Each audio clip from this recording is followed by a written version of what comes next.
This is the telescope with me, Ahimbisibwe Rodgers at We Are Uganda.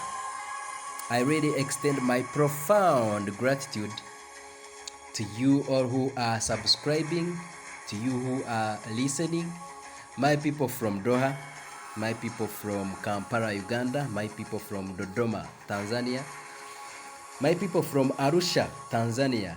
I got someone called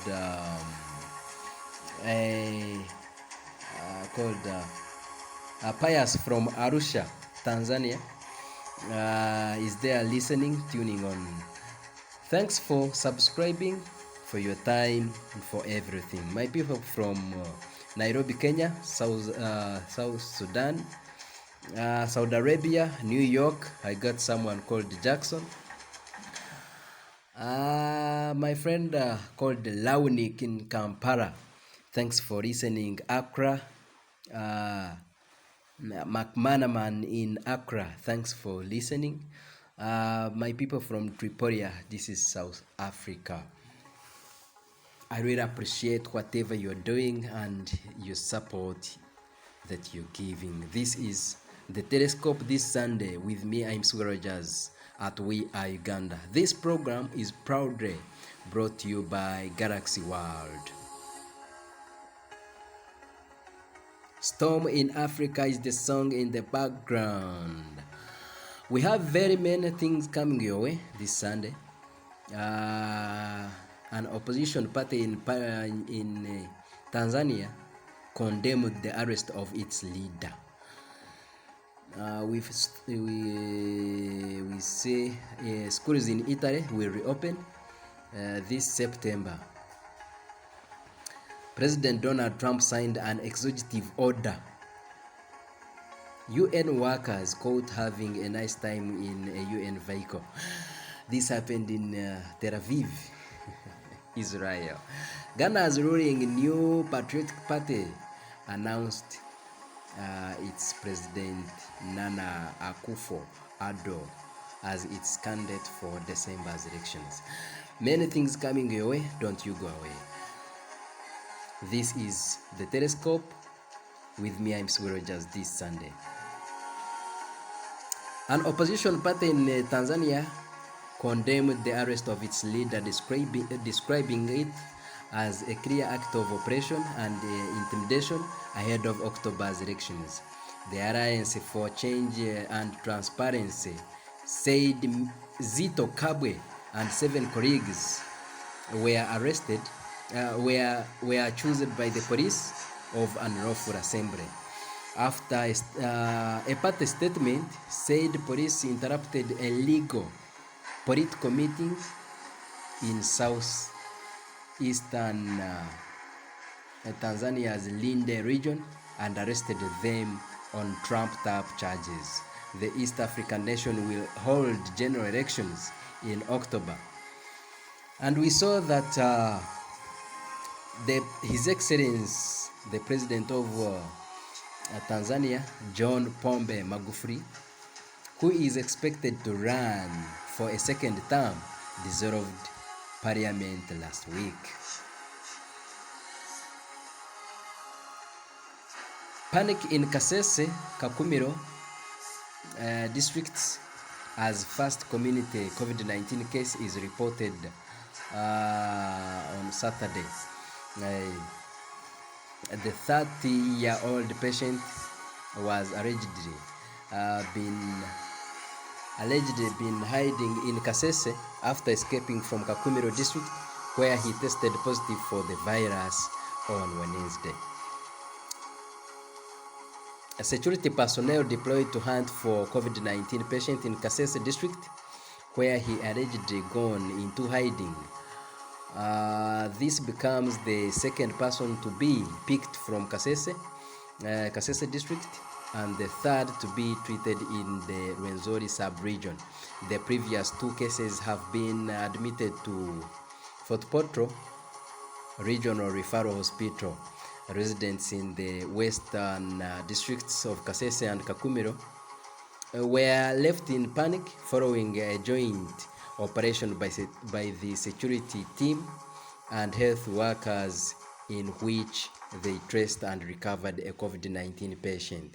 The 30-year-old patient had allegedly been hiding in Kasese after escaping from Kakumiro district, where he tested positive for the virus on Wednesday.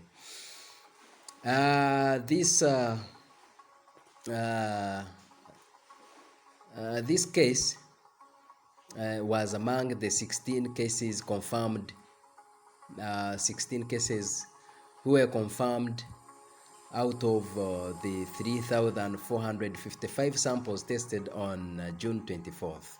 The Kakumiro Resident District Commissioner, Mr. Apollo Mugume, told a local newspaper that the patient, who had traveled from Kasese with intentions of starting a non-governmental organization in Kakumiro Town Council, was subjected to a COVID-19 and had his samples taken on June 17th after task force got suspicions.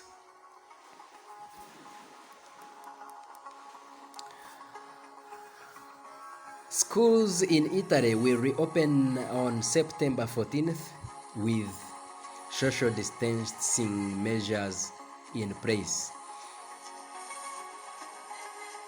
Italian Prime Minister Giuseppe Conte and Education Minister Lucia Azzolina announced on Friday. According to the government's announcement, schools will be required to stagger morning arrivals and seat students 1 meter apart from one another. Meals must also be eaten in classrooms rather than in school cafes. Here I leave a question. You can drop your comment down. Can this work? Can this measure of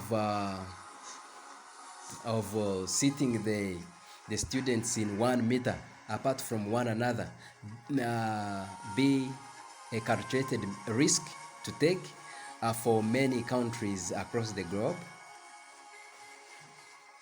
Please, you can leave your comment down.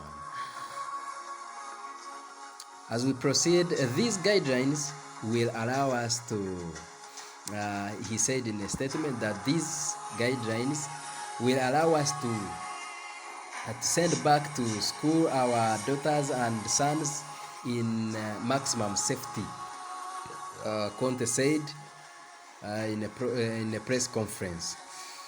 However, Italy's education minister conceded that there are some issues regarding the lack of space within school buildings to accommodate all students under social distanced conditions.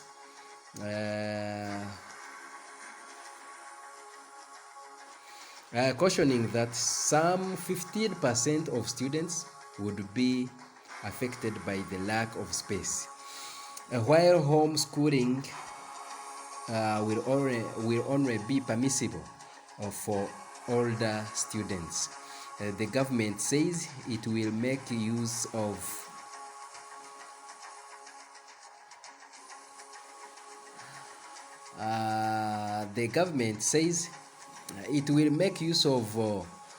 decommissioned schools and encourage more outdoor activities, including field trips, to tackle the lack of available space for other grades.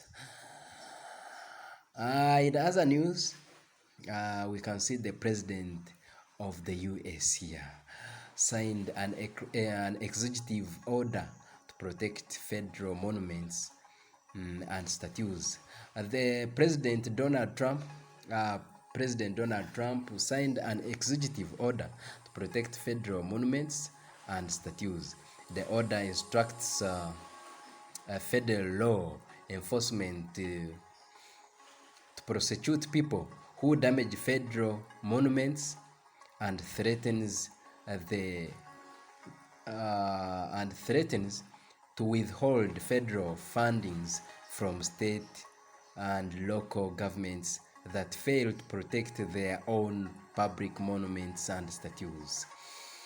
On his Twitter on Friday, he tweeted that this is Mr. Trump.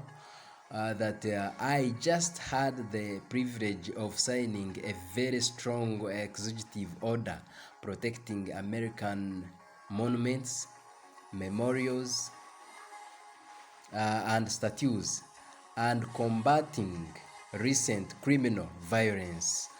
Long prison terms for these lawless acts against our great country. That was according to the President of the US. The order comes after weeks of protests against police violence and racial injustice across the country, and after statues and monuments have been toppled nationwide. Monuments and statues of Confederate officials and other controversial historical figures have been targeted and vandalized.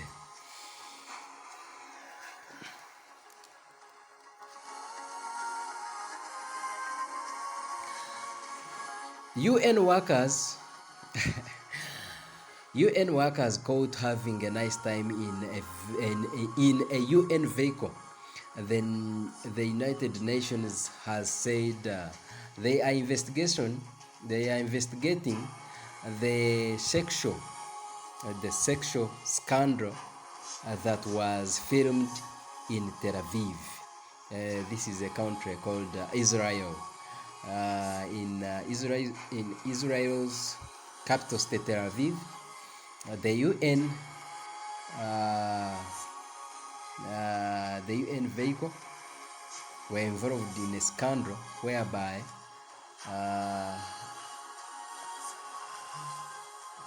as if it's the UN staffs or whatever, they were involved in a sexual scandal in Tel Aviv, in Israel. Ghana's ruling New Patriotic Party has formally announced President Nana Akufo-Addo as its candidate for December's elections. Akufo-Addo also announced Vice President Mahamudu Bawumia as his running mate at an event in the capital, Accra, on Saturday.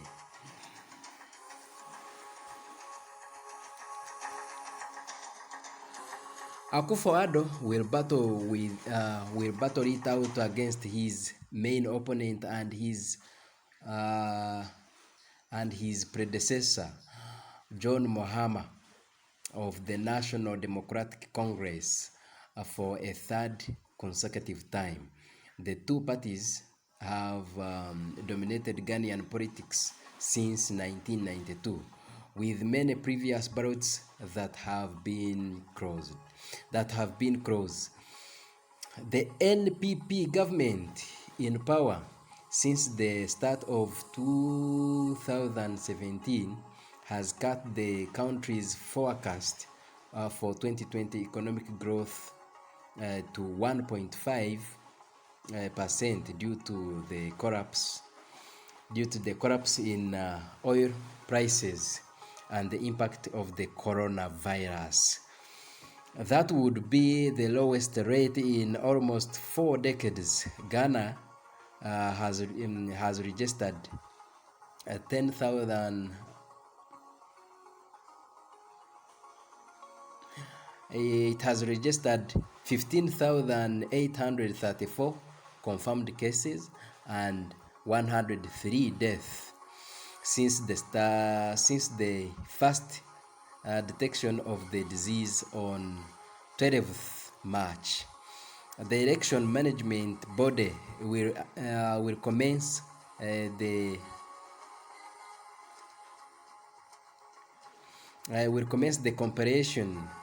compilation of a new voter roll from the end of June. This is the telescope with me, Ahimbisibwe Rodgers, this Sunday. For more information, you can subscribe to our YouTube channel at We Are Uganda, or you can follow us at www.weareuganda.com. I remain Ahimbisibwe Rodgers. Catch you next Sunday. Don't you go away.